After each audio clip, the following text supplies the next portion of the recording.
موعد مباراة برشلونة وكلوب بروج في دوري أبطال أوروبا 2025.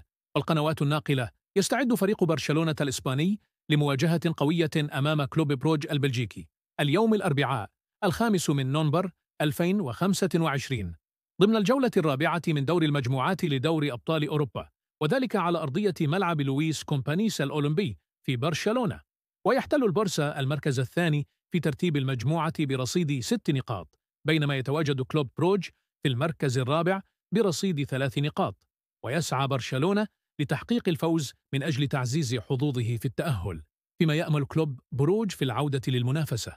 تنطلق المباراة في 8 مساء بتوقيت المغرب وتونس والجزائر، و10 مساء بتوقيت مصر والسعودية والعراق بإذن الله. وسيتم نقل اللقاء مباشرة عبر قنوات بي إن سبورتس اتش دي بصوت المعلق خليل البلوشي.